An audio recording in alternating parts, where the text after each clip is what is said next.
So then the jury reads the verdict. Not guilty. How'd you feel? I played that clip yesterday before I got ready to come. I heard my mom in the background, because my mom passed away, and I still hear her. Yes, Lord. I still hear my mom. Right. And I was just relieved. Just relieved. And then if you'll see, because that clip is, it's on TV. You can see it all the time. Yeah. And if you'll see Snoop take his hands and put his hands underneath the table, and he's tapping me on the leg. And my hand will go down, and we grab hands. Then I let his hand go back up.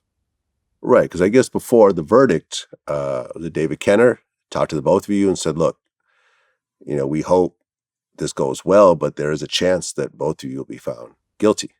Yeah, he did. And, you have to get your head around potentially doing the rest of your life in prison. I mean, when you heard those words, what'd you think? It was real, and it wasn't David Kenner. It was Donald Ray. Oh, Donald Ray. Sorry. Donald Ray had said that. And then Snoop overheard him talking to me about that. And now Snoop was like, nah, F that. I need to holler at him, and that's when he took me to the side and he said, look, man, we've been through this together. I got you. And, it was just all love at the time because it was real. And if there was a chance that I had to go, then I was willing to do that. Well, after the trial, Snoop was outside, I guess, holding his 1-year-old son. And he said, I've been praying to God for this. For the last few months, I've been trying to figure it out, how I'd be able to raise my son. You know what I'm saying? David Kenner spoke. He said, what happened today was a just and proper result. We are anxious for the verdict on the remaining charges. We're very optimistic that they'll be resolved. Because you were acquitted on the main charges, but then there was a hung jury on some remaining charges. And ultimately, the judge voted that part a mistrial.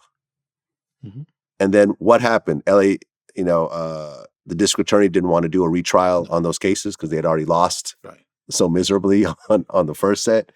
Right, because the prosecutor refused to even comment on the not guilty plea. They were that upset. Definitely. So then you beat your case, essentially. Were you worried that there was going to be a retrial on the remaining cases, or? No, I mean, like I said, I knew it was going to be over. I knew it was going to be over because everything that I thought was going to happen happened. It was just the duration. It was just the length of the time. I didn't think I was going to have to sit that long because I knew that I told the truth from the very beginning, And for me, it was torment for me. I was the one that was locked up. I was the one that was going through this. But I had to, stay optimistic and understand what the process was. It was just a process that I had to go through. At the time, I wasn't really realizing that. But now that I look back at it, it was a process that I was allowed to go through for whatever God wanted me to go through and to be there, to save a life. And that's what I was for. How was your conversation with Snoop? Now that day after you guys had won? Man, it was joy, just pure joy. But it was mayhem, and I knew, I know he needed a release, because it was so much, right? It was so much, and then I didn't want to be out there with them and all that drama, so I took off and I disappeared. And I remember when I left, some news guys came over here, and I got in the car and I just put my head down like that, and they couldn't even get to me, couldn't even see me at all. And they all went to Snoop. I didn't want to have anything to do with that. I don't want any attention on me or nothing, because it wasn't about that.